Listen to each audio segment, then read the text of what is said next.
নমস্কাৰ, পুনৰবাৰ স্বাগতম জনাইছোঁ সকলোকে মোৰ আন এটা ভিডিঅ'লৈ।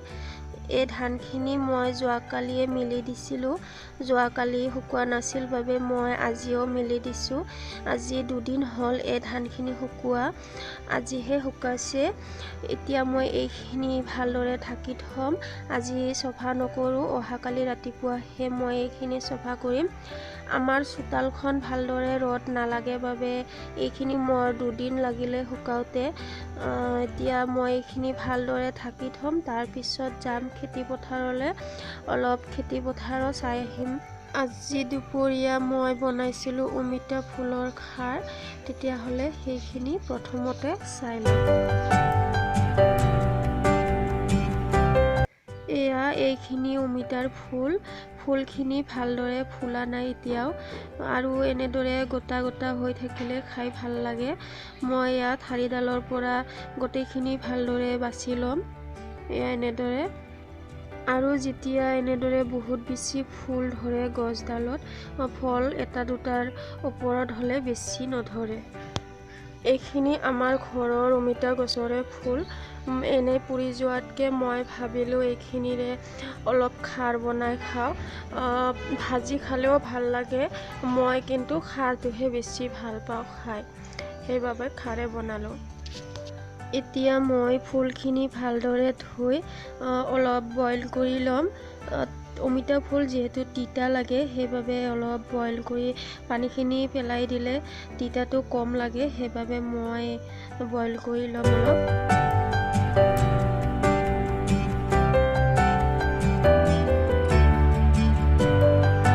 এটা পিঁয়াজ কাটি লৈছোঁ দীঘল দীঘলকৈ, শুকান মাছ মূৰকেইটা ছিঙি ধুই লৈছোঁ, দুটা জলকীয়া আৰু আদা পিহি লোৱা অলপ। যদি শুকান মাছ বেয়া পায় তো নিদিব পাৰে।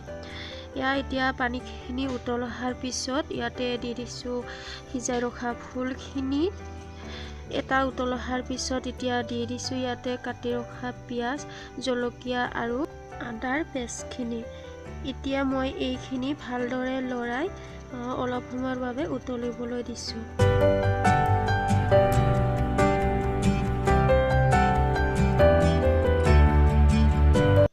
এতিয়া ইয়াতে দি দিছোঁ জোখমতে নিমখ আৰু খোৱা ছ'ডাখিনি দিয়াৰ পিছত এয়া এনেদৰে উতলি উঠে, সেইবাবে মই গেছটো অলপ কমাই দিলোঁ আৰু এবাৰ লৰাই ল'লোঁ।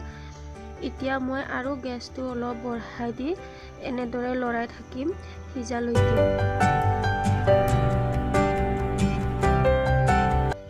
এয়া ফুলখিনি সিজি থুপথুপীয়া হৈছে। এতিয়া দি দিছোঁ শুকান মাছখিনি, এবাৰ লৰাই দিছোঁ। এইখিনি এতিয়া 2 মিনিটমানৰ বাবে উতলিবলৈ দিম, তাৰপিছত আমাৰ অমিতা ফুলৰ খাৰ ৰেডি। এতিয়া আবেলিৰ প্ৰায় 4টামান বাজিছে আৰু মই আহিলোঁ খেতি পথাৰলৈ অলপ চাই যাওঁ বুলি ভাবিলোঁ। আপোনালোককো অলপ দেখুৱাই দিওঁ ভিডিঅ' কৰি আমাৰ খেতি পথাৰখন। ইয়াৰ পৰা হয় আমাৰ খেতি পথাৰখন, আৰু এয়া মাজৰখিনিত একেবাৰে পুৰি অৱস্থা নাই হৈছে। এয়া ধান হ'লে ভাল হৈছে বহুতখিনিয়ে, মাটিত পৰিহে একেবাৰে সৰ্বনাশ। এইবাৰ নাজানো আৰু কি হয়। পানীও আছে বহুতখিনিয়ে, এয়া মই দেখুৱাই দিছোঁ কিমান পানী আছে। এইবাৰ গোটেই বছৰটো বৰষুণ দি থকাৰ বাবে খেতি পথাৰখনৰ এয়া অৱস্থা, আৰু এয়া পানী ইমানলৈকে আছে, এতিয়াও শুকুৱাই নাই। আৰু পথাৰখনৰ ছাইডেৰে এখন পাহাৰ হয়, বহুত ভাল লাগে খেতি পথাৰখনলৈ আহি, বিশেষকৈ আঘোণৰ সোণোৱালী পথাৰখনলৈ। এয়া চাৰিওফালে সোণোৱালী, সঁচাকৈ ইমান মনোমোহা দৃশ্য, বহুতেই ভাল লাগে এই আঘোণৰ সময়ছোৱাত পথাৰখন।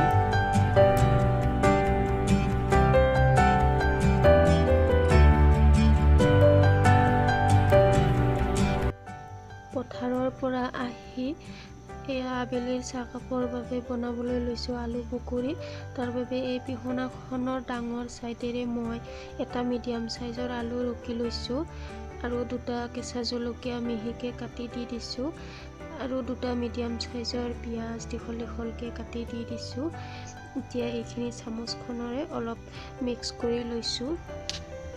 অলপ হালধি গুড়ি, অলপ ৰঙা জলকীয়া গুড়ি, জোখমতে নিমখ, এইখিনি এতিয়া মই হাতেৰে ভালদৰে মিক্স কৰি ল'ম।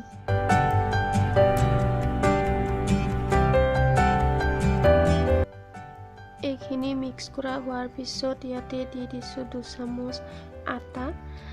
এইখিনিও মই ভালদৰে হাতেৰে মিক্স কৰি লৈছোঁ। ইয়াতে মই অলপো পানী দিয়া নাই, পিঁয়াজৰ পৰা যথেষ্টখিনি পানী ওলায়। মই আৰু 2 চামুচ আটা দি দিলোঁ। এতিয়া মই এইখিনি ভালদৰে মিক্স কৰি লৈছোঁ। এইখিনি মিক্স কৰা হৈ গ'ল। এতিয়া কেৰাহী এখনত তেল গৰম কৰি মই হাতেৰে এনেদৰে দি দিছোঁ পকৰীকেইটা সৰু সৰুকৈ নিজৰ আন্দাজমতে। এয়া মই গোটেইখিনি এনেদৰে দি দিছোঁ। পকৰীখিনি দিয়াৰ পিছত গেছটো মিডিয়াম কৰি দিলোঁ। ওপৰৰ পৰা জ্বলি তলৰ ফালে কেঁচা থাকিব, খাই ভাল নালাগিব সেইবাবে। আৰু এয়া ইফালে ল'ৰা দুটাই চাই আছে টিভি। এয়া পকৰীখিনি মই এবাৰ লুটিয়াই দিছোঁ। এয়া পকৰীকেইটা ধুনীয়াকৈ ৰঙা মচমচীয়া হৈছে।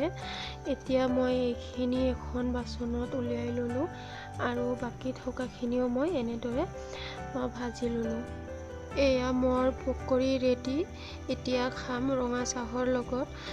পকৰী আচলতে ৰঙা চাহৰ লগতহে খাই বেছি ভাল লাগে, সেইবাবে মই ৰঙা চাহে বনাই ল'লোঁ। আজি ইহঁত দুটাও ৰঙা চাহে খাম বুলি ক'লে, সেইবাবে আজি ইহঁত দুটাকো মই ৰঙা চাহে দি দিলোঁ। আৰু ইহঁত দুটা এনেদৰে খোৱাৰ সময়তো টিভি চোৱাটো নেৰে। এয়া এনেদৰে খোৱাৰ সময়তো ইহঁতে খাই চায়ে থাকে। আৰু পকৰী খাবলৈ বহুত ভাল হৈছিল। আজিৰ ভিডিঅ'টো ইমানে। যদি ভাল লাগিলে লাইক কৰিব, শ্বেয়াৰ কৰিব আৰু মোৰ চেনেলত যদি নতুন হয় প্লিজ চেনেলটো ছাবস্ক্ৰাইব কৰিবলৈ নাপাহৰিব।